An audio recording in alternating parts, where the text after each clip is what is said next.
At Capella University, education is as smart as the world around us. With the FlexPath format, you can take classes at your own pace, set your own deadlines, and even leverage your previous experience to move faster. Now that's smart. Learn more at capella.edu. If you're a movie collector, you need Movies Anywhere.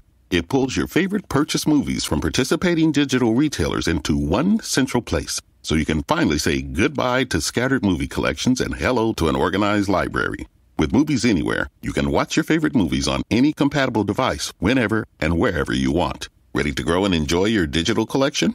Visit moviesanywhere.com/welcome and register for free. Registration with Movies Anywhere required. Open to U.S. residents 13 and over. I don't know what most white people in this country feel. I can only include what they feel from the state of their institution. Now, this is the evidence. You want me to make an act of faith, risking myself, my wife, my woman, my sister, my children, on some idealism which you assure me exists in America, which I have never seen. Welcome to Black History for White People, a podcast where we educate, resource, and challenge white people about Black history. I'm Brad, and on today's show are my co-hosts Katina and Garen. Today's topic is cultural appropriation. We are joined by Dr. Baruti Kopano. Dr. Kopano is professor and department chair of the Department of Multiplatform Production in the School of Global Journalism and Communication at Morgan State University. He received his Ph.D. in English, and his research interests include popular culture, Black masculinity, and African Americans in the radio industry. And he recently co-edited the book Soul Thieves, The Appropriation and Misrepresentation of African American Popular Culture. We hope you enjoy the discussion. All right, so we have been just blessed to meet and have today as a guest Dr. Baruti Kopano. And he has a book called Soul Thieves, The Appropriation and Misrepresentation of African American Popular Culture. So I want to ask a couple of questions. One, who is Baruti Kopano? Because oftentimes people will have Black people in representation on their podcasts or, on their panels, and they want to know the things you do, but they don't want to know like the substance of who you are. So who are you? And then I would love for you to tell us more about your name. Well, first of all, thank you very much for the invitation to be here. I am humbled by the invitation, and I applaud the effort here. This is very important. I think this is at the essence of what we need as a nation, is to engage in conversation. And I know sometimes the conversation can be difficult, but it's okay to have difficult conversations. So that's the first thing. I am Baruti Kopano. I begin with who I am personally, because for me, that's the most important part of my life. I am a husband and a father first, before I am anything else. I have a wonderful wife. We've been married for, I better get this right now, 22 years. All right. For 22 years, and we have 2 sons. Awesome. And we're very proud of the work that we've been able to do as a family. Yes. Who I am professionally is very much connected to who I am personally. I have been in academia for 30 plus years. Wow. I'm currently at Morgan State University. I arrived at Morgan State University in 2005. I chaired one of the largest, probably the largest academic department on the campus. For 5 years. We were organized to become an academic school. I chaired one of the departments within that school, and then I became assistant dean for global research and assistant dean for global research and global graduate programs. Awesome. I am back in the classroom now full-time as a full professor. I am engaged in research. I am in the midst of producing a full-length video documentary on house music, most specifically Baltimore's role in popularizing house music. So that's part of what I'm doing academically. That's awesome. I'll stop there for kind of who I am. There's much more, but I'll stop there. Cool. Yeah. And then, wow. And then just to recue for your name, the story of. So I am I graduated from, well, let me stop back. I was born in Baltimore, born and reared in Baltimore from what we would call very simple folks. My dad was born in North Carolina. He was literally a cotton picker. His family, we were sharecroppers. Yep. That's who we were. Yep. And my father was named, he was the first of my grandmother's children, and he was named for the son for whom that my family sharecropped. And my father gave me that name. And I get that. My mother grew up in Baltimore, in the projects of Baltimore. She became pregnant in high school, never finished. My dad made it through the 8th grade. No one in either side of my family had ever attended college. I did not know what the SAT was. I thought it was only the past tense of the verb sit until the 11th grade. So I was not on track to attend college. Wow. But I did attend college, eventually making my way to Morgan. And at Morgan, an historically Black college, I was exposed to history, to literature, by and about Black people and ideas that I didn't know that existed. Yeah. And it was there that I challenged myself. I said, well, I directly have a name that is connected to an racially oppressive history. Yes. I'm named after someone who exploited my family. Yes. That's not something I carry as a badge of honor. I said that maybe one day I would meet this wonderful woman and we would talk about getting married. I'm doing all this as a freshman now. I love it. A freshman at a university, thinking about my future. And I said, well, maybe one day we would meet. I would meet this woman. We would talk about what her last name was going to be, whether it was going to be hyphenated. Hey, I had an idea. Maybe we'll take a new family name. And fast forward many years forward, I meet Monifa, my wife. And we had that conversation. Hey, what can we do in terms of name? She said, well, why don't we find a name that speaks to who we are, that gives us a challenge? So Kopano is a name that's from Botswana in Southern Africa. It's right north of South Africa. And that name means union or unity. So it's a charge for us that when we step out of this space, wherever we are, we behave like Kopanos. It means something to be a Kopano. Yes. The first name is Baruti. That also is from Botswana. It means teacher. That's my mission. That's my goal. That is what I am here to do, whatever my profession is. And for whatever it's worth, my middle name is Nnamdi, and that's from Nigeria. Yeah. And Nnamdi is the name of Nnamdi Azikiwe, who was the first president of Nigeria after it gained its independence from Britain. It means father's name lives on. It is a name that we've given to both of our sons for their middle names.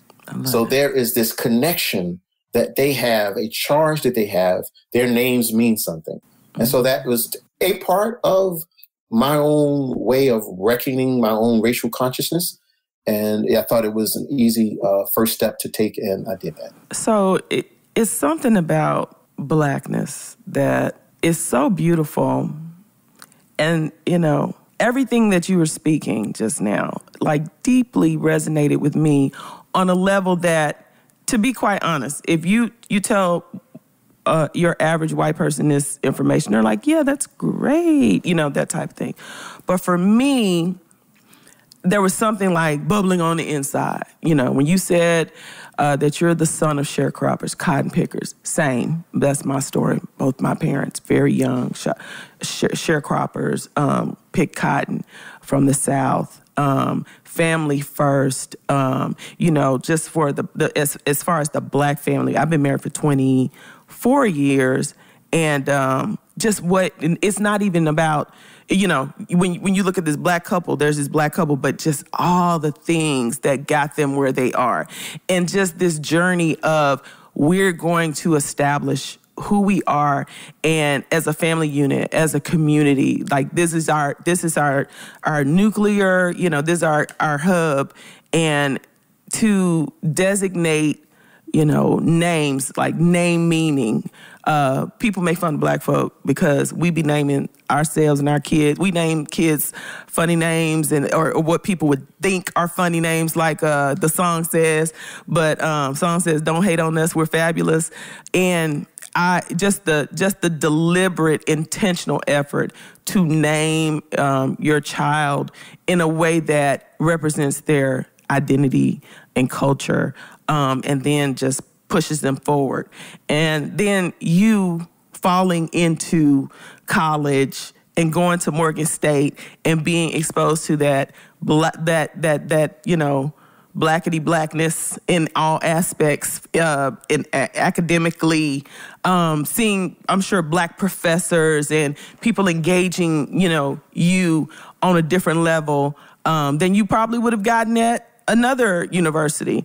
Coming from like Baltimore, like I just think about Nina Simone's song, Baltimore. And then I think about the most recent, like, TikTok song, Wipe It Out, that song. I love that song. I love to see that young man. He is like, when he's dancing and just the pride of Baltimore. So when you're telling me, you know, who you are, I'm hearing your words, but it's like the depth of it. It just resonates so deeply. And then having black sons. And so there's that motivation. Having a black wife, her name's Monifa. Just that black identity, like layers and layers and layers. So thank you. I just want to, just take a moment, like a Selah moment, and just like kind of rest in that and not just, okay, this is who you are and let's go to the next question. I just want to acknowledge and affirm, like, all these things that you shared that have so much, like, you shared this, but then there's like all this depth. And I just wanted to acknowledge that. Yeah.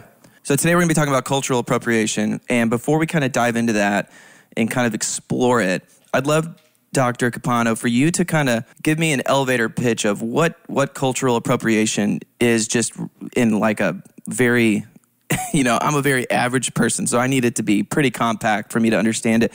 And then we can kind of dive into it and explain it. But to an average white person, cultural appropriation, I'm assuming that they couldn't just define it. And so it's almost like this, it's not like elusive, but it's, we're almost scared to even put a definition on it.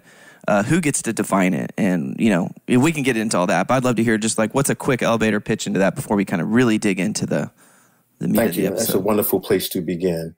I think, in short, what we're talking about here with cultural appropriation as it relates to Black folks is that I quote Marimba Ani. She was known as Donna Richards. She said that talking about Black people, we transformed our suffering into an opportunity to express spirit. It's a very powerful thing. So out of Black suffering, beginning in the slave fields, we created field songs and hollow songs. We created the blues later. We created jazz, which is said to be America's only indigenous art form. When folks took out of the public school system's music classes, what did we do? We took our turntables and we pushed it in one direction, and it said, and we took our voices and we created, as the song said, we made music with our mouths. In Washington, D.C., we took trash cans, threw the trash on the ground, turned the trash cans upside down, and we beat on the back of the trash cans and we created go-go. So constantly we find Black men and Black women creating, mostly out of their suffering, art. Not art for people to make money off necessarily, but art as a way just to survive. The first person who said, okay, we're going to put the lyrics together, they weren't thinking about sneaker endorsements down the road. It was just a way to be a person, to find some sense of personhood. Other folks came and they saw, oh, wow, that's creative. We can make money off of that. Yeah. We can control the people and their behavior by dictating which aspect of this art the world will see.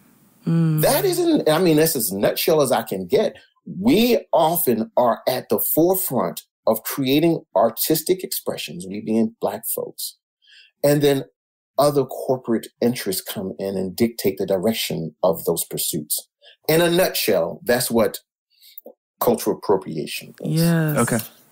So I loved something that you said earlier, Katina, as we were kind of discussing the conversation about the difference between appropriation and appreciation. Is acknowledgement. So can you just kind of talk about that a little bit? Like for white people, like how do you appreciate without appropriating? how can they appreciate Black culture in a way that elevates Black culture and doesn't steal Black culture? Yeah. A wonderful question. I think one of the things that has to happen, and this is very difficult to do in a society that's based around commercial interests, commercial exploitations. So in that sense, that's not just a race issue. Mm-hmm. We introduced the word of intersectionality, where different issues cross. So the issue of race then meets with the issue of class, of economics. So there are contradictions. But in a nutshell, what we're attempting to do is to allow these artistic expressions to exist on their own terms, mm-hmm. and to allow them to move in the ways that they naturally will be dictated.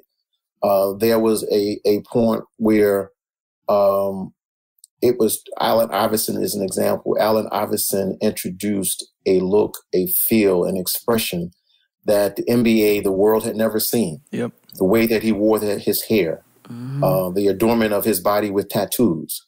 And initially, the NBA, because they had not seen that or did not want it representing, quote unquote, its brand, it resisted that. Mm-hmm. But this was something that was natural for this particular individual.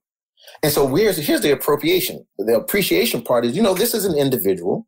He is expressing himself. He really isn't doing any damage to the brand. We're going to let this person be. Well, what happened instead was, well, you know what? We can control that. We can make money off of that. And so now you saw the fusion, the resistance of hip hop sensibilities to NBA. We went from one extreme to the next, where those things are sometimes you don't know which is which.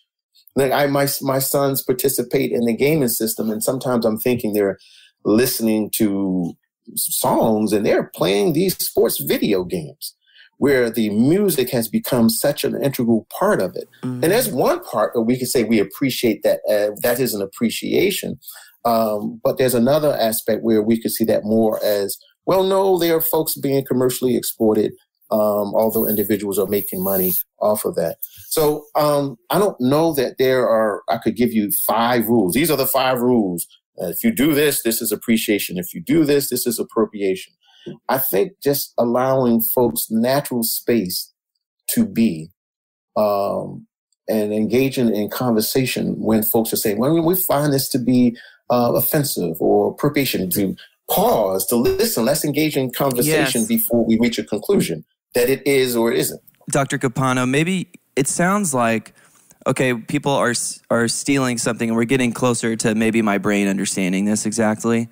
But it seems like an average person would be thinking, okay, so if a Black or brown person came up with this unique style of X, Y, Z, whatever it is, and somebody came along and says they want to make money off of it, and they do, but wouldn't that person make money off of it too? Like, what's the problem there because doesn't everybody win in that situation? Like, who loses in that? Wonderful question. And then, yes, we deal with this in our book, Soul Thieves, The Appropriation and Misrepresentation of African-American Popular Culture. So I write the introductory essay, and I deal with that very, very question. And we use the example of the rapper. This is an older example, but it matters. It's an example of Too Short.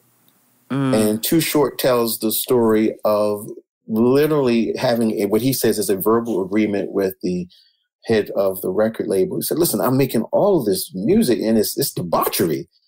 I am disrespecting women in my songs. I have a porn star on my CD cover. I am glamorizing the use of drugs and alcohol. There's just not a negativity there. Mm-hmm. And he said that they reached an agreement that he could make another CD to balance. Positive album. Positive, right? And he said when it was time to do that, they would not allow that to happen. So yes, Too Short made money, but one of the things that I say and we say in the book and that I maintain is that when we use the term soul thieves, it's not just about exploiting folks financially. Yeah. It is about exploiting our souls, the very essence of who we are, of giving definition to what it means to be Black in very limited ways. And these are not images that just white people look at and see. These images go out all over the world. These are images that little Black boys and little Black girls internalize. And they think the only way that I can be successful or the quickest way to be successful as a Black woman is that I have to be in these sexually clad outfits. We have other folks dictating these agendas. Mm-hmm. Yes, Black folks are making money along the way, but there's an expense to the very essence of what it should mean to be a human being. Often, not always, but often that goes along with this and this exploitation. Yeah. And that is what many of us object to. Yeah, I think of, movies and television, how I even, as a white person growing up in a very white culture, like my early upbringing, to me, I noticed, and it stood out as a child in like the 90s, that the roles that Black people would be cast in movies and television were oftentimes one-dimensional and comedic roles, that they wouldn't be cast in serious roles or in multi-dimensional roles. And it's like, who's doing that? Who's controlling that? Yes, those Black people who are movie stars are making money, so white people could just dismiss it as, well, they're making a lot of money for the role that they're cast in. But it's white people are in that space, the ones who control the studios, the ones who control the funding, the producers, the directors, and the ones doing the casting. And so it's white people who are basically dictating to Black people how they can use their talent in a way that's still, like, Black people in that context would make money, but the white people would make the lion's share of the money because they're deciding, they're deriving the profits from the actual goods that are created and controlling the Black talent. And then now, like, having since learned that then there's many cases where Black people would come up with stories and pitches for movies that would just not get funding, would not get made, so that Black talent was in many cases wasted, with no opportunity to actually create even the Black Panther kind of is an example of how much have we missed out on as a culture. That's right. Because Black people, like, how many other Black Panther movies didn't get made because white executives wouldn't give the space for Black directors, Black writers, Black talent to have a multi-dimensional opportunity to really become to fully make what they wanted to make, or had the vision to make. Yeah, and command our own experience and have like self-agency. Like that's the thing that's missing, is that white people will dictate and they will fund, but you have to fall in line with what they want versus, and so you lose like the creative process. You lose the Black poetic license. You lose the Black perspective, right, Doctor? Yeah, so I'll give an example, and then I think that we also need to talk about how I think things are getting better in some ways. Mm-hmm. But when I was not terribly long ago, I guess maybe 20 years ago, I was pursuing my Ph.D. studies, and there were a group of women in the program with me from various Middle Eastern countries. And through a mutual classmate, they invited me to sit with them at tea at a local cafe. And I was like, oh, this is cool. We're going to talk about something in our program. And the first question just floored me. Why is it that all Black men are criminals? That was the first question that they asked me. Why is it that you all sell drugs?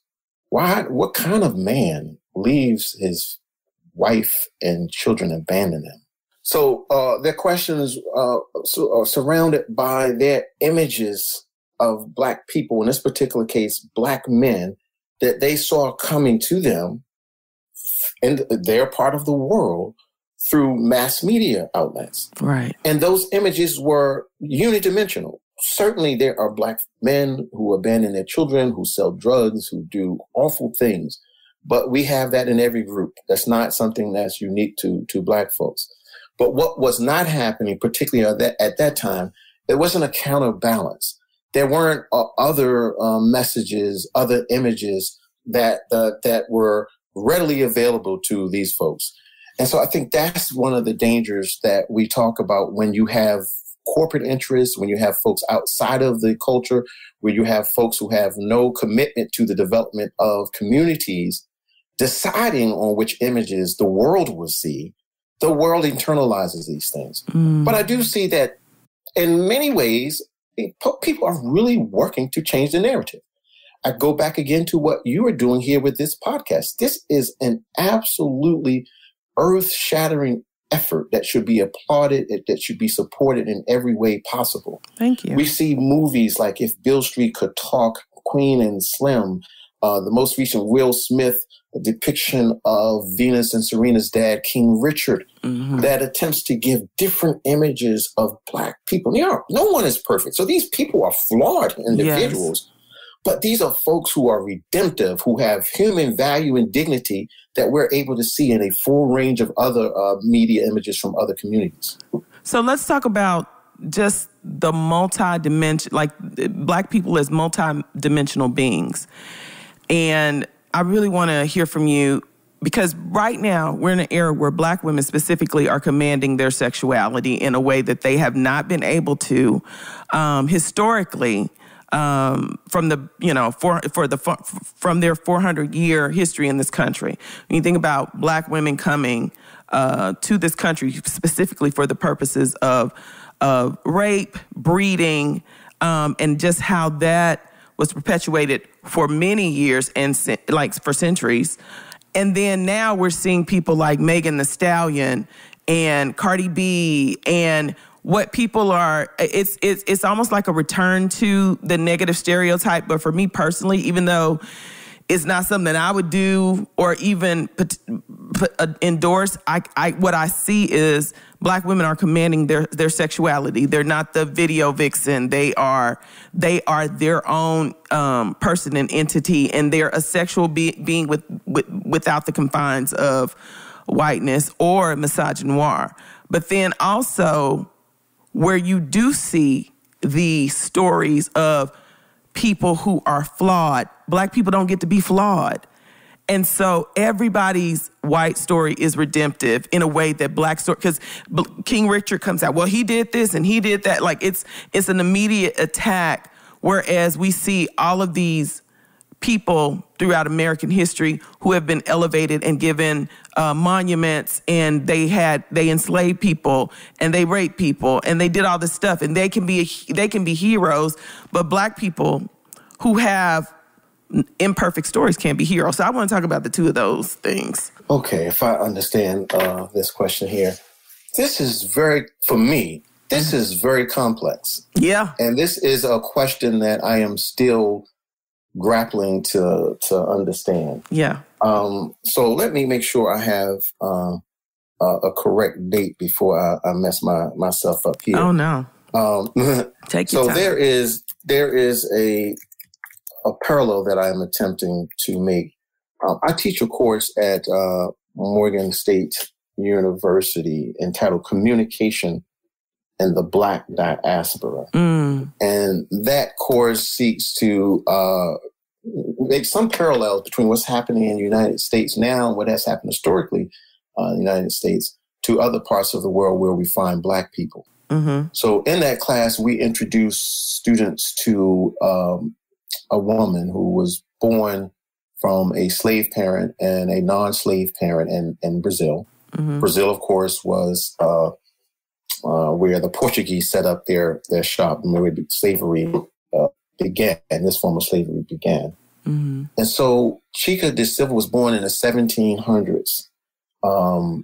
And she eventually she married, or even if it's common law marriage, she married one of her enslavers, and she became incredibly rich.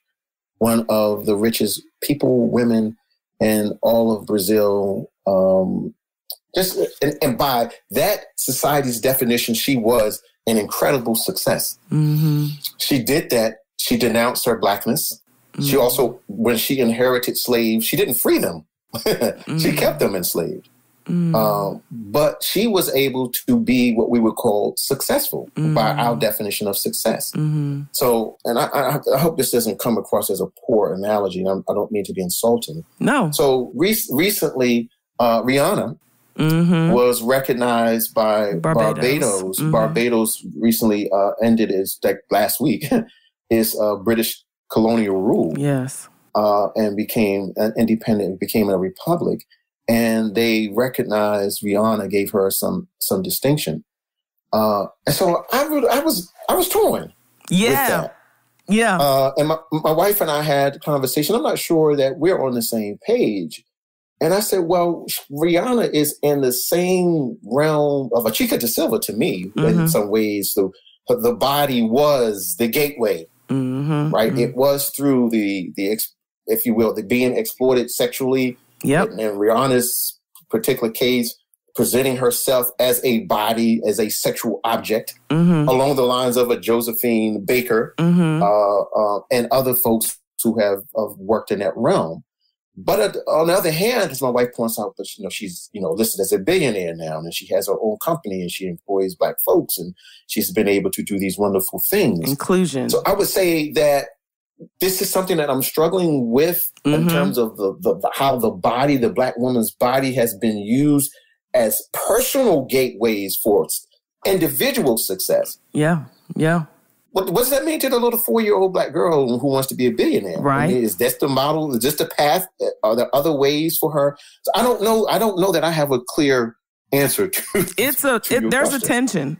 There's definitely a tension, right? It's tough. It's tough because as a race, Black people, I grew up hearing, okay, Katina, we got to save the race. So everything you do is representation. You gotta look this way and be this way. And, even cutting my hair was like I could almost sit on, and that's coveted in the Black community. And I cut it off. And so, because I have Black and Native, my great grandmother was Native American, and she lost her mind about me cutting my hair. And there's this burden as a Black woman to carry the race in a way that is dignified and just all the things that are acceptable, really, in my opinion, by white culture. But then what about when white people do it and they're we had a person in the White House who was known for what she did sexually. There are images of her on the internets, and she is still this redemptive, we have a gracious, beautiful, wonderful, bra, bra, bra, bra. But the person that came before her was a disgrace because her arms were bare with all these degrees and all this, could have been the president herself, all this credit. There's a tension there. I think for me, the underlying question is, and you can let me know if we're moving this too radically for you at this point. I think the question is really, what is at the heart of the tension that exists mostly between Black and white? We call it the racism, but this is really, in this particular country, what is at the heart of the Black-white racial tension? And I think that, and you have not asked this question yet, but I think one of the things that this podcast shows is the power, the potential of white America to make things better. And I think what we have right now, right in front of us, we have this country's reaction to critical race theory and the 1619 Project as examples of what's wrong and what potentially can be right about writing where we are. So I have my students looking at both critical race theory coming from legal studies scholarship in the 1970s, Kimberly Crenshaw, Delgado, and Derek Bell popularizing that there is something structurally built into the United States DNA, that racism is structurally embedded into it. And that they focused on the legal system, that in order to understand what's happening in the legal system, you have to put racism at the center of it. And that racism is part of everyday life. It's not the same as saying that all white people are evil or bad or racist. It is saying that every aspect of this country is formed around the issue of race. And if we do not acknowledge that, we're never going to get better as a country. So I think it's really important that's what critical race theory is. The 1619 Project is a project that the New York Times newspaper, New York Times Magazine, commissioned in the year 2019 that was meant to acknowledge the 400th anniversary of when slavery was officially said to begin in the United States of America. A Black woman, Nicole Hannah Jones, is really the architect of this project. In essence, this long-form journalism piece that the New York Times released in August of 2019 is really seeks to reframe American history. So one of the things I said I would say to you is, if America does what it's supposed to do, you would have to change the name of your podcast. Black History for White People? We wouldn't need that, because there would be no Black history. There would just be history. If we tell the story correctly, we are by definition telling Black history. We're saying that every aspect of the foundation of this country, the way that its wealth was formed, the basis for really democracy, some of the most important United States Supreme Court decisions that have ever existed, Plessy versus Ferguson, 1954, Brown versus Board of Education. At the heart of these decisions really was the issue of race. So in telling the story about America, we are telling the story about Black people. And telling the story about Black people, we are telling the story about America. If you saw the Netflix series High on the Hog, where we're looking at the culinary history of America, we are looking at the history of Black people. My fam, that's right. That's right. So that essentially is where ultimately we should be heading towards an honest assessment. And this is the thing I will also say to white America. White America, you are no different than any other group. You don't have to be ashamed that a part of your history, you find that you have committed atrocities. That's true for every group. Yep. Before Black folks and white folks ever came in contact with each other, Black folks in their respective spaces also did awful things to other people. Folks from Asian societies have done awful things to other people. What seems to be unique here, particularly for the white American, is a collective refusal to acknowledge that past, that present, and a collective effort to rectify the future. And that's where there's a sticking point that we've just got to address that. So we have some examples. We have Brown University. We have Georgetown University. We have a number of universities that have been forced to acknowledge that their presence is made possible in part or in whole because of slavery. Brown University, 2006, Ruth Simmons, when she was president of Brown University, the first African-American ever to be president of any Ivy League school, commissioned a panel to look at that university's relationship to slavery, and found that, hey, in large part, we don't have a university but for slavery. The current president of Brown commissioned a follow-up to that report. But here's where we're going with this.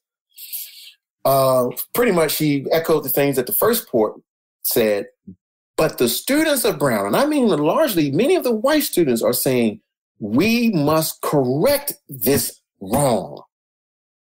And that is very encouraging that we have a level of consciousness among this generation of white, young white folks who are saying this is not correct. Georgetown University was about to go under many years ago. What? They sold all of its 15 slaves. And by selling those 15 slaves, Georgetown University was able to thrive as a university. They have literally been able to find the descendants of those folks who still have descendants. And they said, okay, well, we will offer you special consideration for admission. Like, bro, wait a minute. You're telling me you don't exist, but by selling my great-great-great-grandmama And now you're going to tell me I got to now take out loans $75,000 a year? That's not right. So what we have many white students at Georgetown saying, that's not right. And so I believe that some of the resistance that we find by allowing critical race theory in American public institutions, I believe that if I heard Brad say, and I wrote this down, Brad is speaking as an individual, I'll Brad here. I don't know much about history. He didn't say Black history. I don't know much about history, period. And I think that's most of Americans' problems. Most of us have very weak historical knowledge. And what critical race theory, the way that some educators are introducing it, they're saying we're going to have to unearth some things. Careful. Careful. Say what you look. Speak freely. As of November 24th of this year, 29 man, we both love 50. and hate Texas here in this room. 29 states have introduced bills or taken other steps that would restrict teaching critical race theory. And I must tell you, the state of Texas, oh, Lord.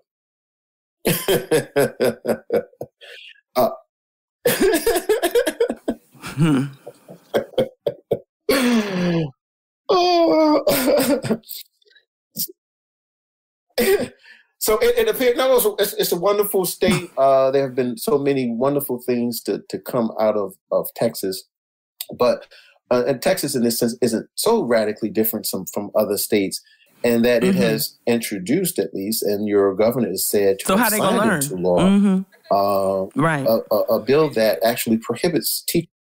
That's right. What they call race or sex stereotyping, preventing schools from awarding credit for student service learning with advocacy schools groups, banning schools from requiring teachers to discuss controversial issues. There's no way in the world we can talk about race. They're not going to learn. Which means we can't talk about history. Because, I mean, to your point that you said earlier, almost every shape, even just looking at the landscape of America, almost every aspect of the American landscape, and we've talked about a lot of these components in our podcast, so I'll just reference back to things that hopefully our listeners will recognize, but like where the factories were located, which zones in a neighborhood were industrial zoned or zoned as residential, where the parks were located, all these things were driven by race, where the highways were put, where the railroad tracks would go, and how that would, like, loans would be given on the one side and not the other. So, like, the landscape of our cities, like the suburbs, the movement to the suburbs, where schools got placed, every feature, I mean, even just the American economy, like early on was in half of the GDP of the South was humans, was Black enslaved people, like half of the gross domestic product. So how can you say that that's not going to completely shape the like the economy of the South was slavery? And then in the economy in the North was largely also based around slavery. It's just they didn't have the slaves. They financed and traded, and still their economy... Insured. And insured, yes. And insured, yeah. And so... So to neglect the teaching of like the hard parts of American history, there's no way to do that without missing the history itself. Like they're so intertwined. I want to. Okay, so we're not currently teaching that, at least in our formal public educational space. I am a product of like Florida's public educational system, so not super great on the scale. I think we were like the third worst state ranked. I don't know how you rank that, but how is it affecting us by not teaching it, and also people just not knowing it? Like, as I'm a product of it. Like, what am I missing out on? How would it even change my life? What's the benefit of actually knowing the history? Wonderful question. Brilliant question. So let's begin here. One of the things not knowing a true sense of history does for many white folks, it gives them a false sense of accomplishment. It is that I am somehow where I am because of my sole effort. And that's incorrect. And so we see people and people are doing, in some ways, they're trying to do the right things. We look at the example of Jack Daniel, the whiskey maker, the liquor maker, and saying, hey, look, bro, look, as they were saying vernacular, bro, I'm not even going to lie to you. We get all of this from this individual Black man. Everything that we know about liquor making, we got from an individual Black man that they're now giving a name to, whether it's the real name or fictitious name. And there's an entire line, the uncle was the nearest line that comes as a result of that. We can duplicate that. There's a 3-part series that the Associated Press, and I can share this resources with you and send you the links if you don't already have them, entitled Torn from the Land. The Associated Press, the newswire service, some years ago, commissioned a study of land that had been directly taken or appropriated in other ways through chicanery, through violence from Black folks. All right. And the land, in some cases, one land is a Major League Baseball minor league facility sits on top of it today. In other cases, there are multi-million-dollar housing complexes that sit on top of it. So wealth has been generated for many white Americans, and they don't have a sense of this because they don't have this history.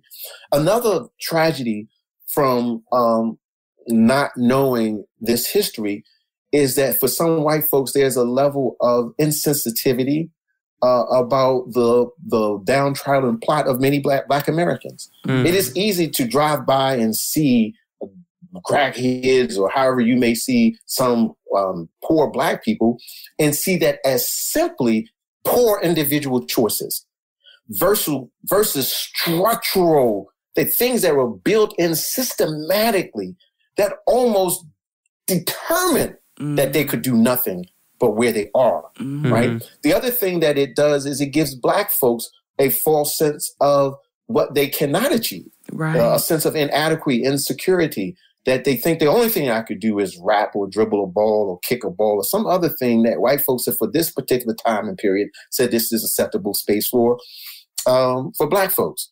But if we understood that we are scientists, that we understood Garrett Morgan, if we understood Ron McNair, if we understood, let's take somebody who's living, Mark Dean, that little, you can all look this up. Mark Dean is said to have, he's a Black man, all right, Ph.D. in one of the major sciences. He is said to own 1/3 of all of IBM PC's patents, right? We don't know the PC the way that we have it today without a Mark Dean. So if our folks knew that men and women who looked like them, Mae Jemison, this sister astronaut, I mean, we no shade on Rihanna. All right, there's more than one way than one path into greatness. Yeah, right. And so I hope, Brad, that I've answered a bit of the question. And then here's the other thing. I'm going to get to it. Once we get to the bottom of this sense of history, my thought is absolutely now we need to talk about recompense. How about it? We need to talk about reparation, repairing the damage that has been done. Yes. Right? And it doesn't, I'm not talking about a check per se, but some of the things that Garen just mentioned, where some of these factories are located, the food deserts, these things many times being structural. So when you see Black folks with diabetes and high blood pressure, stress being a major contributor to all of these diseases, right? Then we got to talk about how do we make the health system work better for Black folks. Yeah. So I just want to kind of bring in also, because this is also teasing where our next episode is going to be about the cost of racism. And I don't want to, give away all of the goods we have for the next episode, but just want to tease a little bit of that. The racism also causes white people to generally want to avoid social and political policies that they see as benefiting everyone because there's a desire to kind of hoard the advantages that have come from historical racism. And so that actually leads to policies that are less economically efficient. And so, for example, 9 of the 10 poorest states in America are southern states. There are former states that had racism or that had enslavement. And in many of those states, they have like 1/10 of the libraries per capita of northern states. Like the northern states would put in more libraries. Something like that just shows in southern states, they're like, we don't want to publicly fund a benefit that Black people are going to be able to use. Or the same thing we saw with swimming pools. We've talked about with swimming pools, that many southern cities would literally pour concrete into their swimming pools when they were desegregated because, well, if we have to share the swimming pool with Black people, we don't want it at all. We'll just remove it. And so there's this aspect of just the ways that we basically shoot ourselves in the foot and just remove social benefits because they'll be seen as like being shared. And white people, if they're not willing to repent of past racism and really see the dignity, the human dignity, the image-bearing quality of the equality of Black people, then there's this temptation to maintain the stories that white people tell ourselves about how we got here.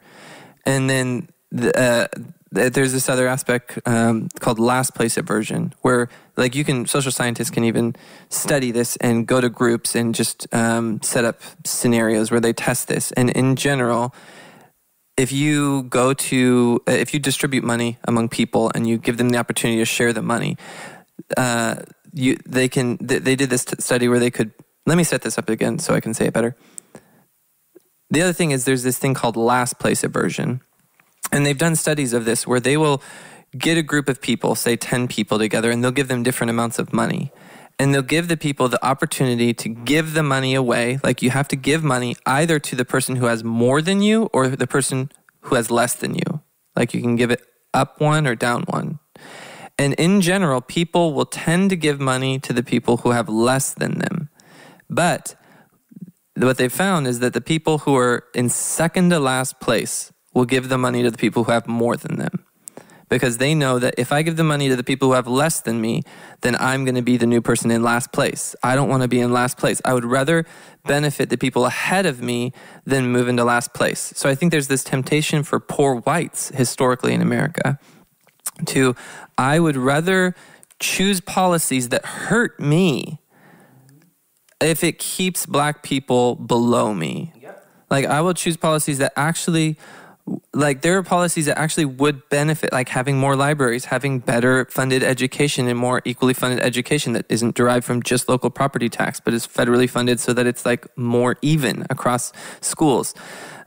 Like there are policies that would help poor whites significantly that poor whites tend to be the most strongly opposed to because because of racism, because of I don't want to move into last place. I want to keep Black people below me.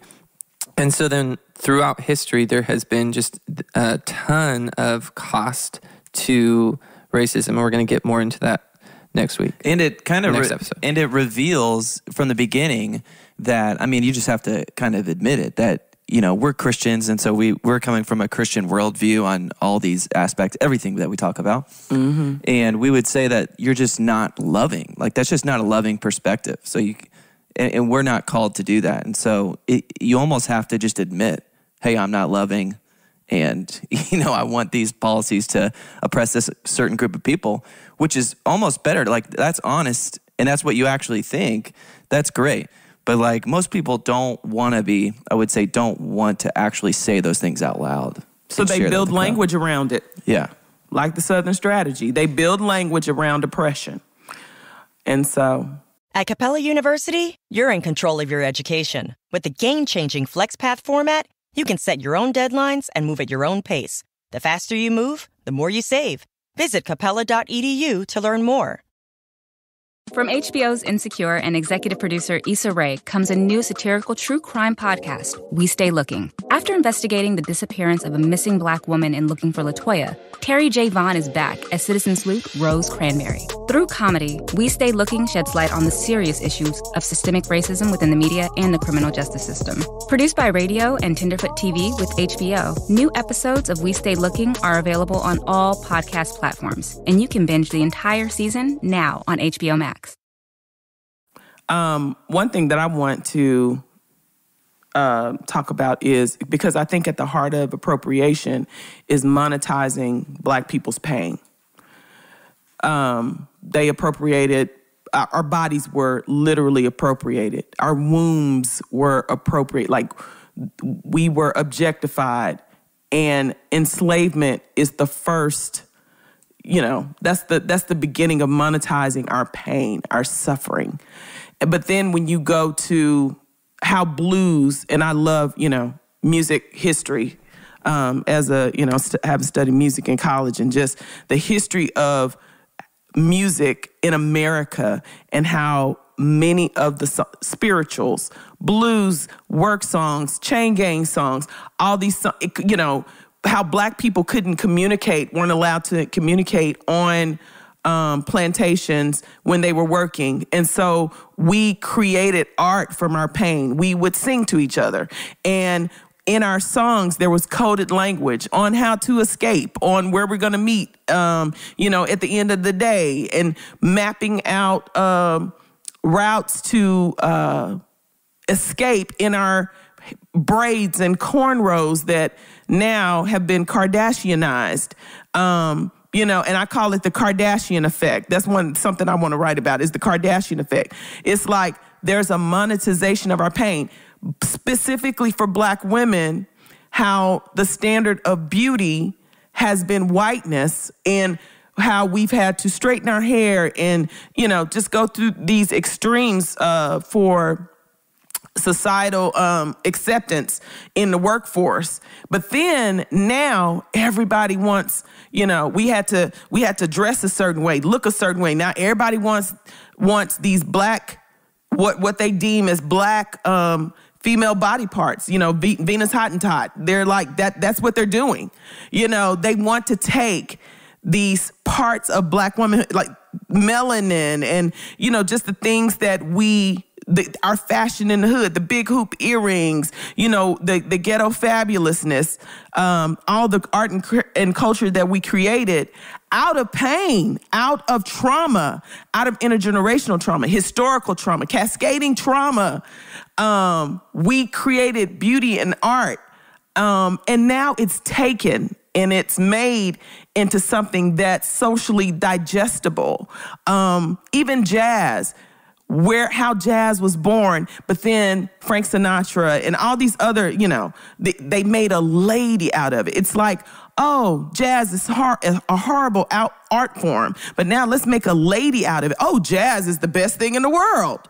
And then let's make it expensive for people to go study it, and let's put a whole framework of music theorization around it. When Black folks at church, they can outplay any, and I went to the UNT School of Music, they can outplay any UNT School of Music, person who went to school for jazz. We are jazz. We don't have to study it. We are gospel music. We don't have to study it. White churches wanting to take the Black worship experience while deeming Black men pastors theologically unsound, building structure around theology that excludes our worship experience and the way that we connect to God through the Hebrew story. I mean, brother, like, it's the monetization of our pain. But we're gonna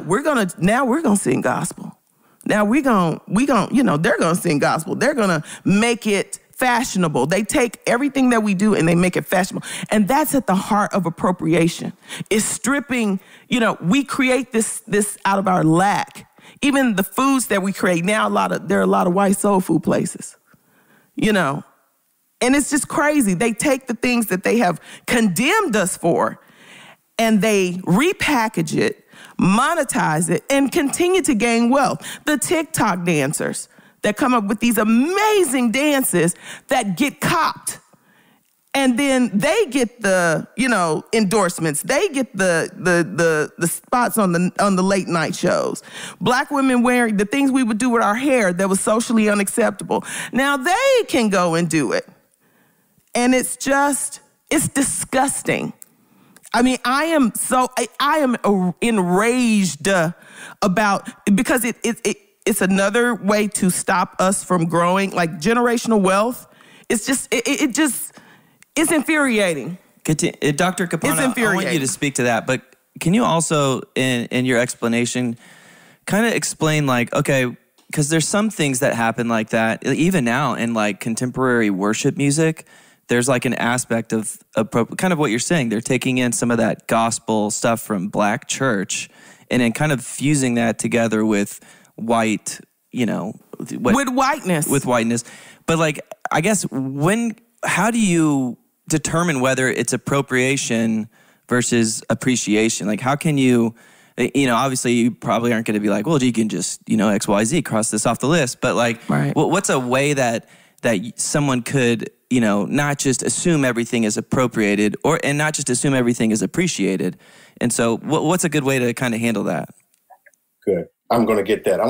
Thank you. I want to hit something that Katina said that I had written right before she said that. I think one of the ways that we can really make a dent in eliminating racism is to take away the financial incentives that go along with racism. So if you were to imagine a people full of confidence, by and large, what would happen if Black men and women really truly appreciated their natural hair? Come on. What kind of money, how would that affect the hair care industry? Yes. The cosmetics industry overall?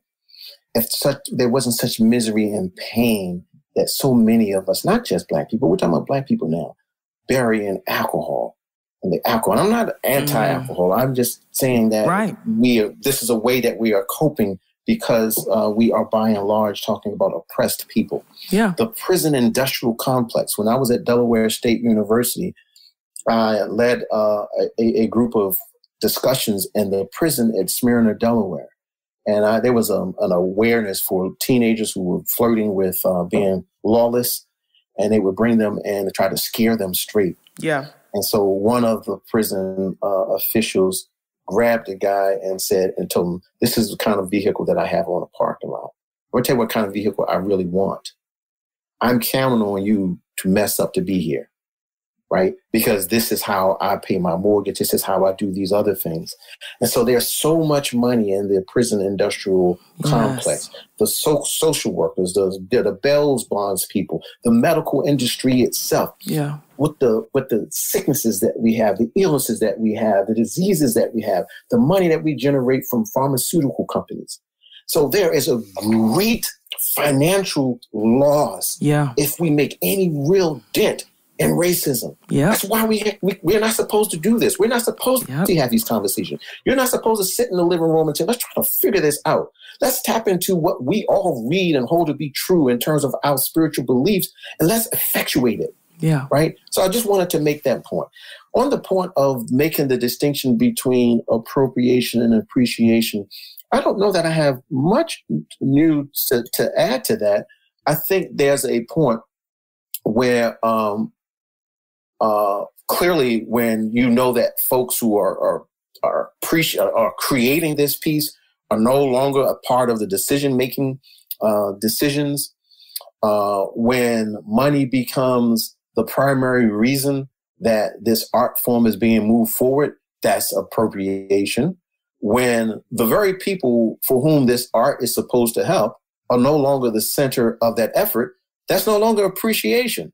That's appropriation. Yeah. And it matters little if the person on the other side is so-called Black or not. So I give an example because I wrote about it. And so I guess I'll never get any money from this man because I'm about to call his name. That's Tyler Perry. So Tyler Perry, there is a book that's edited about Tyler Perry, and my colleague, Dr. Jared Ball, and I contributed an article to this book. And in that book, we see Tyler Perry emulating some of the most dangerous stereotypes ever. Yes. In fact, I think it's probably not too far-fetched to say that his For Colored Girls was one of the most anti-Black films, medium messages ever disseminated on any medium. It was atrocious. Yeah. And this didn't make the final cut, but in the first draft of the article, I literally compared Birth of a Nation and how it was received. The President of the United States, there was literally an invitation for folks to come watch Birth of a Nation inside of the White House. And we talked about some of the images in Birth of a Nation. Then we talked about the First Lady at the time inviting folks into the White House to watch Tyler Perry's For Colored Girls. And we talked about a Black man taking his children and dropping it out of the window. I'm very familiar with the play by Ntozake Shange. So I'm not coming for that. I'm right. I'm not coming for that. That's right. I'm not doing that. But what Tyler Perry did there is consistent with his pattern of particularly the Black male. He literally, in the character that he continues to create, Joe, that he plays that character, he literally puts on makeup to make him darker, to go along with the stereotypes of being a shiftless, good-for-nothing, pot-smoking waste menace, right? And so I'm saying that to say that's no longer appreciation to me. Not at all. That Tyler Perry is making some very deliberate decisions, and then some of the decisions perhaps are not deliberate, and he's rewarded for those decisions. He's given the key to Hollywood because he's not consistently put any images out of Black people that would move the needle, that would really try to change the conversation about us. So, I mean, this is not meant to be anti-Tyler Perry. No. It's only meant to highlight a point. But the danger of what some of his work has done, specifically in casting Black women and men, the stereotypes, and there's that whole phenomenon of dressing up like Black women. I mean, I'm sure you have a whole, it's psychological. Like, there's a whole thing with that. Like, where Black comedians male comedians are dressing up like Black women, and it's a phenomenon. But that's for another day. But yeah, it's a trip. So one aspect, just to kind of like help our listeners kind of hopefully see this pattern, that I just want to kind of get into this by saying, imagine that you are like an employee at a business. You come up with some innovative idea. The business owns that idea. They gain the benefit from that idea. And they might give you some like little trinket, some like little reward that actually is oftentimes going to be just a very small fraction of the actual benefit, the actual value of the idea you had. And then take that concept and multiply that across the economy and see that that's like the way the world works, that most innovation, most value that's added, the benefit of those values and ideas can easily be gleaned by the people who are in power, who control the institutions. And so even a Black person who makes a patent, if a Black person invents something and makes a patent, we could look at that and say, well, they might make a royalty off that patent and they could get rich. They could get millions of dollars from that patent. But they're still going to get a fraction of the value that a white person with institutional connections could get from having the same idea and getting venture capital friends to invest in it, and then he owns the whole business. So instead of getting a royalty, he has the institutional power and backing to build the actual business and become a billionaire rather than a millionaire. And those same white-owned, white-controlled businesses, in the case of the Black inventor who has the patent, the same white-controlled businesses that are paying the royalties to use the patent are still making the lion's share of the wealth, of the benefit from the Black inventor.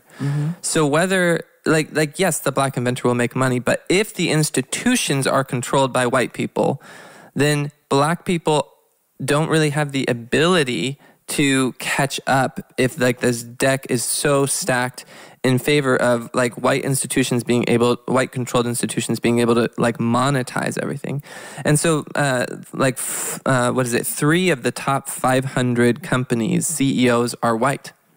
Like white people still control much of the economy, and many white people are mostly controlling the boards that are making decisions about who to give licensing to, like who to allow into their institutions, into their trade. They're making the hiring decisions and promotion decisions, and so there's even small biases. Even if a black person in an organization, let's say a major company, even if a black person has only a small disadvantage to be promoted because of some implicit bias in the company, if they have a small, let's say even just like a 10% disadvantage because their manager's white and their manager is going to, tend to favor people who are culturally similar to him and like him because he's white and he relates to other white people because there's less cultural distance. And so the white people are going to have a slight advantage in promotion.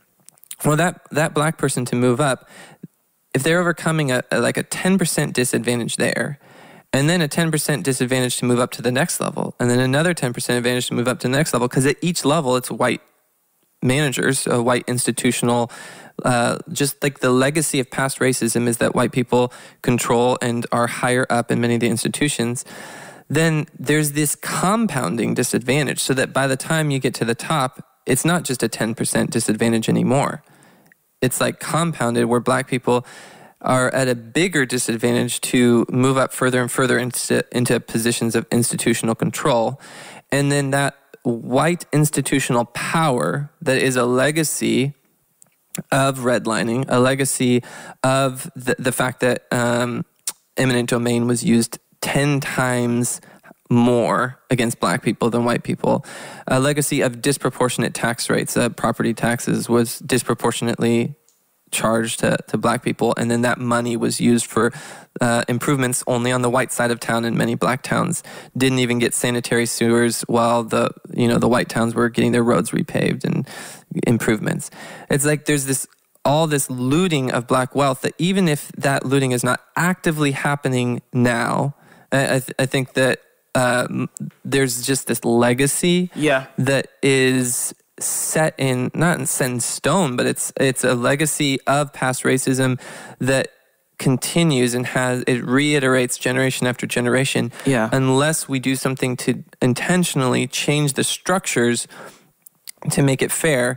And the loss, if we don't do that, is that black culture gets on the cultural loss is that black people don't get to actually create the things that they have the ability to create. How many black sharecroppers, like your parents probably had a brilliant capacity. Because I mean, your mind, your education, what you've done shows like what they could have been if they were not stuck to the confines of having less education and forced into menial labor. Like, what could your parents have been and invented and led? Like, what companies could they lead? What could they have been if they had not been robbed of that by institutional racism, and then multiply that across the economy? How many things we're missing out on? And that hurts all of us. That's a really important point. So artistically, and Brad, I don't think you're satisfied with my response. I don't think I'm satisfied with my response to you about really trying to distinguish when something is appreciation versus appropriation. And so we can only wonder, perhaps now rhetorically, what would happen to so many art forms if they were not appropriated, if they were allowed to go their natural path. What would rap be like if you didn't have this incessant capitalist finger and stirring the pot? And then I would just reiterate that Soul Thieves, the book and the concept, really emphasizes that we absolutely acknowledge that appropriation often has financial reasons, financial implications. But that's not the most dangerous aspect of the appropriation. The most dangerous aspect, and Garen, you just talked about this, is that you really are talking about interfering, moving, changing in an unnatural way the ideas, the minds, the values of a group of people. that is something that is really, really dangerous. And then, yes, it is true that these CEOs have great powers in terms of what happens from an economic standpoint. But what is also true under racism, under white supremacy, is that national conversations are determined. The direction that the country is going, that is often determined, not all the ways, but often determined by powerful white voices. So that if you consider, and my students really got this, the New York Times, you probably could not select a more American iconic piece than the New York Times. It represents America. It's been around. It's one of the oldest journalism organizations in this country. And we had a sitting president to stand on the world stage and rebuke the New York Times 1619 Project, who rebuked critical race theory. And it was because of then President Trump's efforts that many government-funded institutions then took on this mission to eradicate critical race theory. As we've said earlier, critical race theory was around since the 1970s. But it was literally it was one of the last official acts that President Trump had made while in office, was to write an official memo in which he rebuked critical race theory and commissioned a counter to the 1619 Project. And so now we have almost every state in this country that somehow has reacted to that one act and has pushed conversations away from where some of those conversations were headed towards having these race dialogues, having reconciliations, having these efforts to have our country recognize its historical role here. So I would just say that when we talk about soul thievery, it's not just about appropriating funds. It's about taking away the very essence of people's minds and their thoughts and their values as well. Yeah. So kind of wrapping up here, the question we like to close on is just asking you to kind of picture our audience, speak directly to them. We have a multiracial audience, but the majority is white people, is mostly who is listening. So imagine, we have probably about 20,000 white people that will hear this episode, and just want you to speak to them. What can they take away? How can they love better? I love what you said at the beginning, that that your goal, or why you're here, your passion is for us to be better. What does it look like for us to be better? I would say to white America, first of all, thank you for listening. The fact that you are tuned into this podcast means that you are on your path to doing some really great things. So thank you. Continue to listen and to support. I would say that I would liken where we need to go with being in a relationship. In any relationship, let's take a husband and a wife, or two mates, two spouses. And there may be a case where one spouse has, in that relationship, there's a history of some abuse. But the couple decide that they want to work it out. The very first thing that they have to do is they have to sit and they have to talk to each other. They have to listen. They have to acknowledge, especially both parties, but especially the party that clearly has literal blood on their hands. They literally have to take the lead in listening. You cannot say with blood on your hands, there is no pain. There is pain. And I would say to white America that you need to do this not just because it's the right thing to do for Black people, it's the right thing to do for yourselves. Absolutely. That your soul will forever be tormented. Mm-hmm. That you will forever pay in every way possible. And I live in a city, and for good white folks who want to live and send their children to good schools in the city, they pay a premium because they have to have high taxes to keep out the undesirables, right? They have to go do some other things. So there are a number of ways. They get certain streets they had better not drive through in Baltimore, because these streets are literally dangerous. So you cannot, white America, even if you are in a so-called white state and a white territory, you cannot sit where you are. You cannot be where you are and think that this is not affecting you. When you look at some of the troubled spirits coming out of young white youth, some of the violence that we see, the school shootings and the like, we've got to connect. Is there any relationship between this violence and the unresolved violence that white America has inflicted and continues to inflict on others? Yeah. Right? We've got to ask that question. Yes. So I would say to you, white America, let us continue these conversations. I would say to you, and I'm not paid by, I don't have any financial interest in any theories or any projects, but I really continue to point to critical race theory and the 1619 projects as wonderful examples of where to begin the project. So where, it is possible, I implore you to support, to go to your various school districts and say, no, we want to have conversations. If you don't want to use the name critical race theory, I don't care what you call it. Right. But we need to have these conversations. They need to be organized. They need to be in churches. They need to be in civic groups. They need to be in educational institutions. Our younger son recently applied to college. He graduated from high school, the class of 2021. I don't know, he applied to a dozen or more schools, and literally more than half of them have statements on their websites about that institution's role in slavery. All right. And so, but that's good. It's good that there is the acknowledgement that the conversations are taking place. Yeah. And we applaud that. We don't want people to feel ashamed. Then I think my final piece I would say to white America is, you have been provided I'm going to use this term, a false sense of security, entitlement, and accomplishments. You look at streets named after you, you name cities named after you, monuments named after you. And in many cases, these things that have been named after you, framed around you, have at the root the oppression of Black people.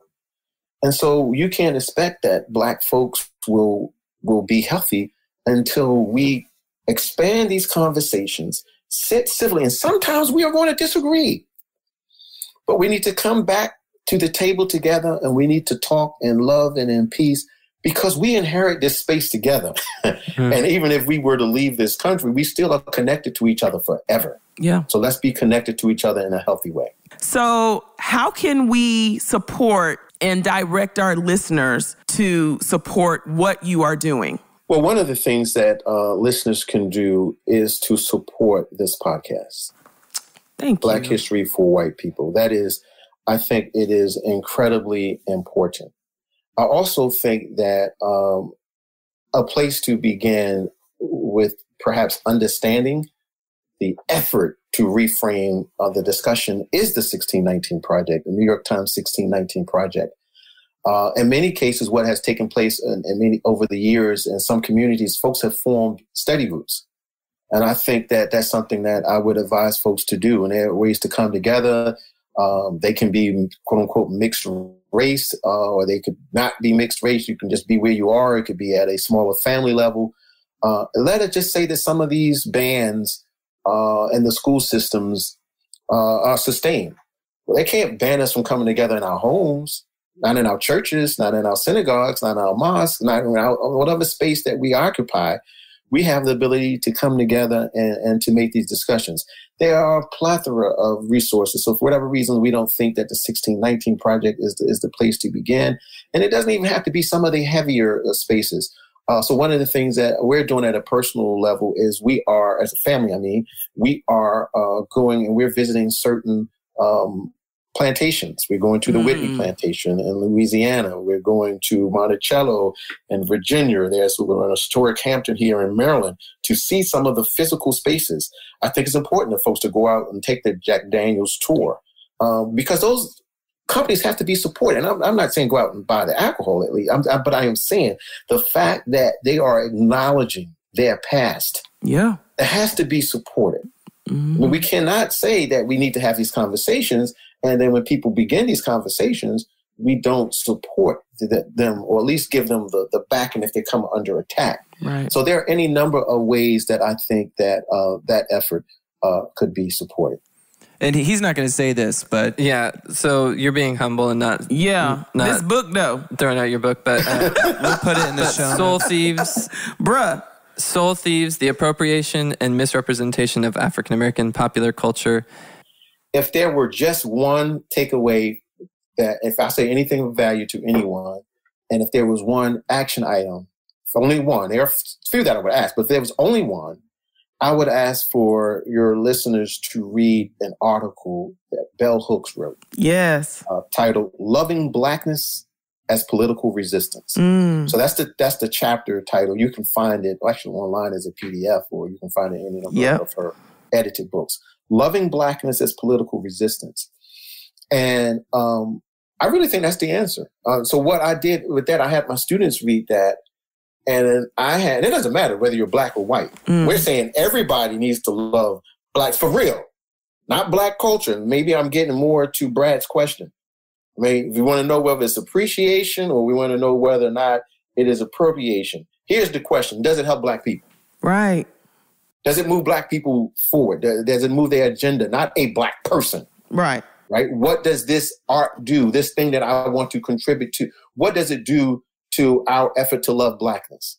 So after my students read this article by Bell Hooks, I have them do one of a few things. One of the things that I have them do, those of students who are studying public relations, I have them design a national ad campaign that's built around loving blackness.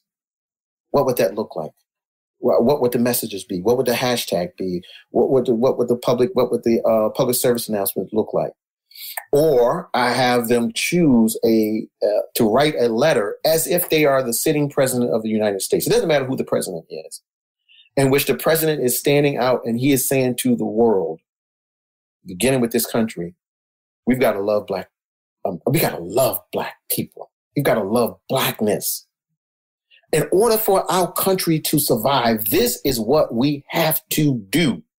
Because I would say to white America, as I'm going to talk, this is a blanket statement. If you could love black people, you can love anybody. That's it.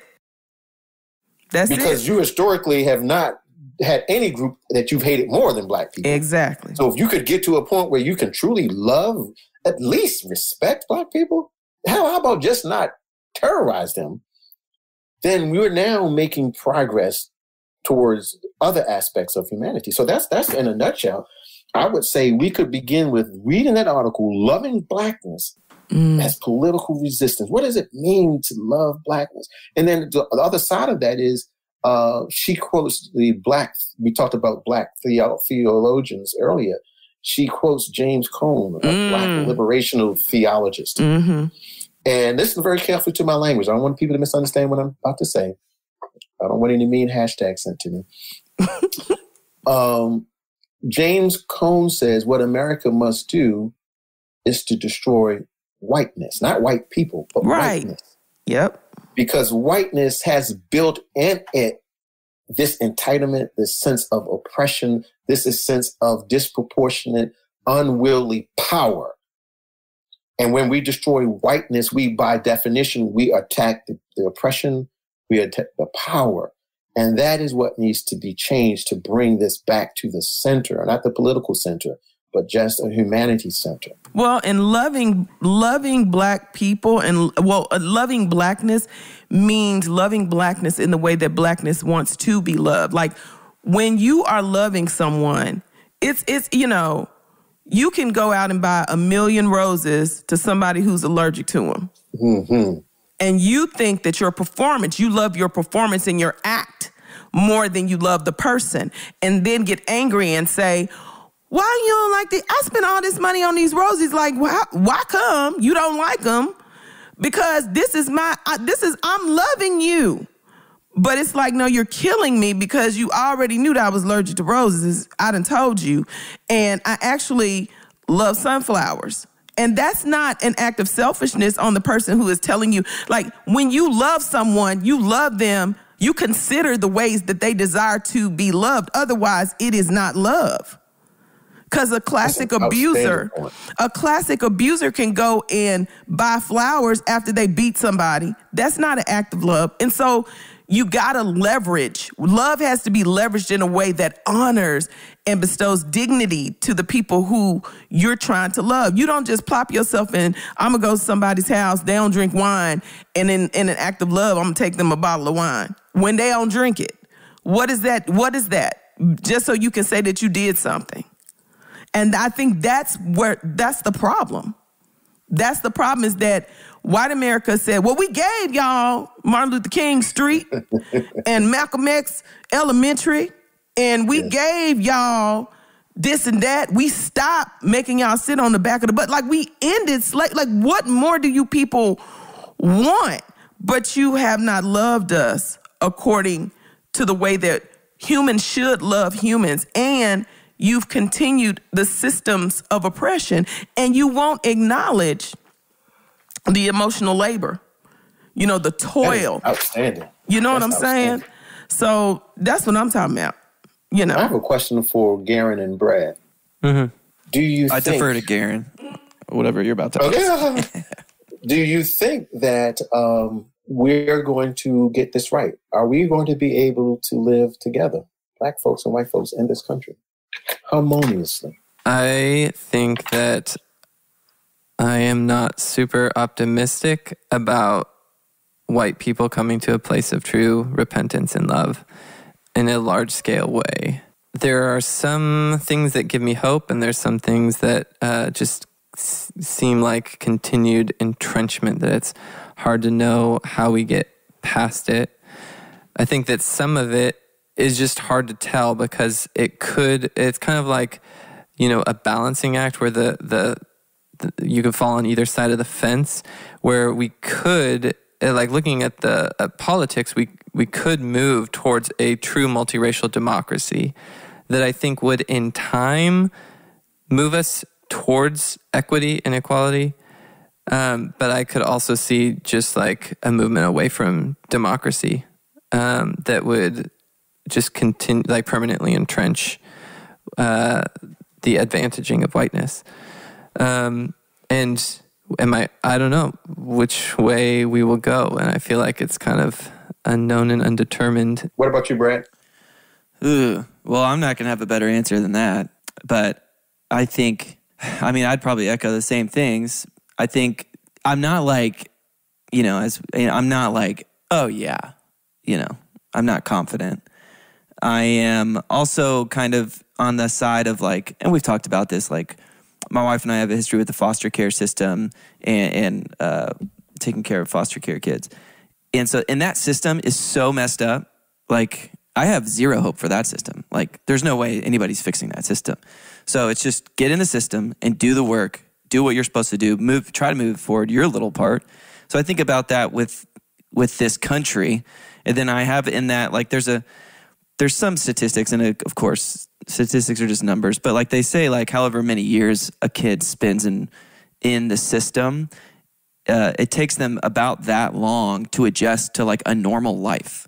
So like if there's a foster kid who's been in the system for 5 years and they come into your house, it's probably going to take 5 years for them to be like a somewhat of a normal, emotionally psychological person to adjust to your house. Like, so I would think like our country, 400 years made some progress. We made a lot of progress in 400 years, but like, I feel like it's going to take another 400 years to like get us to a normal, psychological, healthy perspective. So I don't think in my lifetime, no way. I don't think we're going to do that. I think there's pockets of it, and I think that there's a higher bar set for the church, and I think that if there's ever a place that's going to do that, and I don't mean the church like the big C church, because I almost seem a little bit hopeless for that. Yeah, but I do think there are little C churches that do this, and they're not going to be the sexy churches. They're not going to be the huge. They're not going to kill it on social media. And I think, but I think that there are pockets that do that. But yeah, I'm not like overly optimistic. But I do. Yeah, it's like I'm not hopeless, but I'm. Yeah, I think the colorblind America defense of the permanent perpetuation of racial advantage for white people means that black people will always have, I think, in the current American system, like some kind of opportunity to like access a piece of the American dream. But I don't see Black people ever having like equal access to it in the current system without white people like at some level having a heart change or repentance, because we're actually not making progress towards that. Like Black people, the income of Black people in the last 30 years has grown by 0.3% a year. And it will take 200 years at that rate for Black people to reach parity with where white people are right now.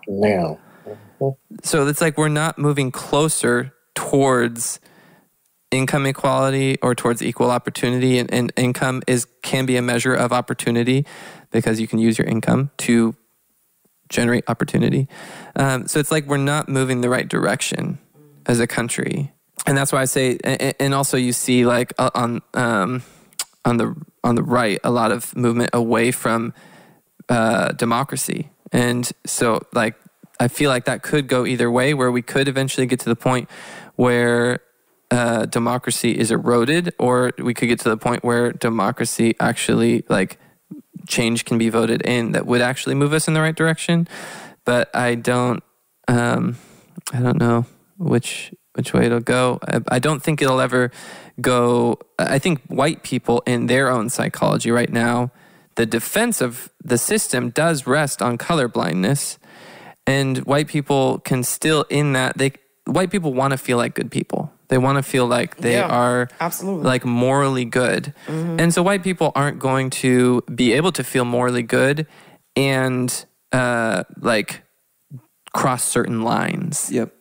And so I think there's certain lines that white people aren't going to cross in our context. I don't think it's going to move to where it has been in the past. But I think white people can feel morally good and feel right and colorblind while still maintaining advantages for themselves and still reaping the lion's share of the economic rewards. And so I feel like that mentality is entrenched, and I don't want to be, overly weighed down and burned to where it's but it feels like there's a lot of work to do, and it's not guaranteed that we're going to, like, the work needs to be done precisely because I think a lot of white people want to live in a worldview of like, well, basically we're drifting in the right direction since the civil rights movement. Things are just getting better and better. And it's like, that's not guaranteed. That the arc of history is long, bends towards justice in many cases, but that's not guaranteed. Like, there are times and places in history where like you can look at cultures in the past and see that their arcs didn't always bend towards justice. Like, that's not something we can just take for granted. The arc bends because people bend it. Like, people go about that work. And people, through their blood, sweat, and tears and their self-sacrifice and through loving and love growing, we bend it. But it's not something we can just take for granted and say like, yeah, we're going to get there. Again, thank you. I mean, I literally cannot say this enough. This is genuine. This is reassuring. And I hope I'm not terribly optimistic. And often when I am called to be a part of discussions like this, and sometimes I feel, and I do not feel this way from you. Thank you. Thank you. My white guests, my white hosts want me to assure them things are going to get better. And I can't do that. First of all, I don't believe that. I don't see that happening. Right. And then maybe another part of the conversation that you continue among yourselves is, well, what are the other options? Because I don't see this as very sustainable. I mean, I deal with, and these are university students, but these students come to me and the level of social abuse that they have suffered. What is happening, not just because first, what's happened to them as American students, mostly from public schools, is a tragedy. This is mostly true for most American children. But then what's happened to them as Black students they're, I'll stop there in terms of what I want to say about where they are. But, so I would just ask you all to think about what are the options? And I don't see it getting any better. I see an increasing levels of social and physical oppression and death that will continue. Yeah. And I live in Baltimore. Yeah. And while, I'm quick to remind people we're more than the wire, we are partly the wire. Right. And it's real. I mean, I've been in my younger days, twice the victim of armed robberies. My sister was in a club. She was shot in a club. My father was held at gunpoint at his job. We moved into a neighborhood, my family did, to try to make that neighborhood better. There were murders next to us, shootings 2 doors down from us. we're trying to rear children in this environment. Yeah. And there are white folks moving into the neighborhood too. It's just hard work. It is hard work. I've worked with folks who started their own charter schools and independent schools to try to make things better. It is hard work. It's work for which sometimes we don't see the rewards in our lifetime. Come on. So I just applaud you. Thank you. Continue the conversations. We need each other. Thanks for listening to this episode. If you're looking for more information on what we discussed, take a look at the show notes or go to blackhistoryforwhitepeople.com. If you'd like to play a supportive role in the podcast and be able to vote for future topics, check us out on Patreon at patreon.com/blackhistoryforwhitepeople. On our next episode, we will be discussing the cost of racism. We'll leave you with this quote from Abraham Joshua Heschel. "Racism is man's gravest threat to man, the maximum of hatred for a minimum of reason."